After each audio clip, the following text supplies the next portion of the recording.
Selama lebih dari 3 dekade setelah berakhirnya Perang Dingin, dunia berada dalam satu tatanan kekuatan yang jelas. Runtuhnya Uni Soviet pada tahun 1991 menjadikan Amerika Serikat sebagai kutub tunggal yang menggenggam satu kekuatan global. Masa itu sering disebut sebagai era unipolar, yaitu ketika suatu negara memiliki pengaruh terbesar dalam politik, ekonomi, dan militer dunia. Pada periode ini, Amerika Serikat memimpin sistem internasional. Pengaruhnya terlihat dalam perdagangan global, lembaga keuangan internasional, hingga jaringan pangkalan militer di berbagai kawasan dunia. Namun, sejarah dunia selalu bergerak. Tidak ada dominasi yang berlangsung selamanya. Memasuki abad ke-21, perlahan muncul perubahan besar dalam kekuatan global. Dunia mulai bergerak menuju sistem multipolar, di mana beberapa kekuatan besar muncul dan saling mempengaruhi keseimbangan internasional. Salah satu perubahan paling penting dalam kebangkitan ekonomi dan teknologi Cina, dalam beberapa dekade terakhir, China berubah dari negara berkembang menjadi salah satu ekonomi terbesar di dunia dan pusat manufaktur global.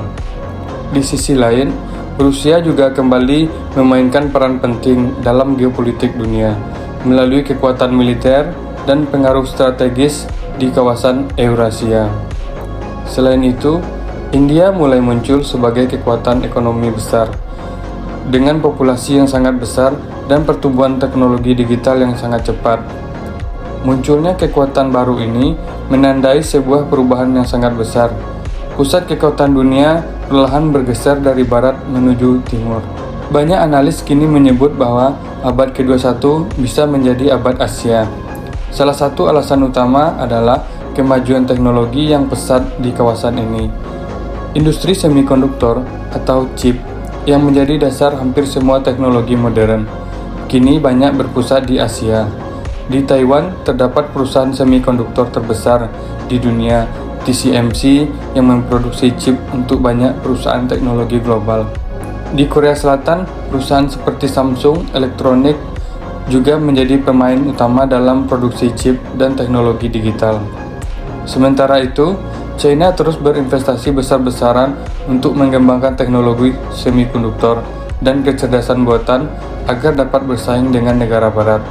Kemajuan teknologi ini membuat Asia tidak hanya menjadi pusat produksi dunia, tetapi juga pusat inovasi teknologi masa depan.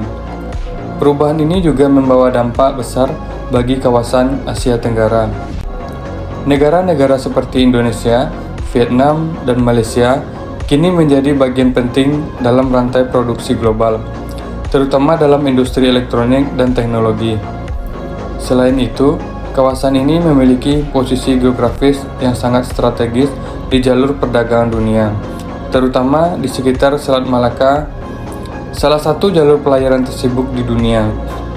Karena itu, Asia Tenggara menjadi kawasan penting dalam dinamika geopolitik antara berbagai kekuatan besar.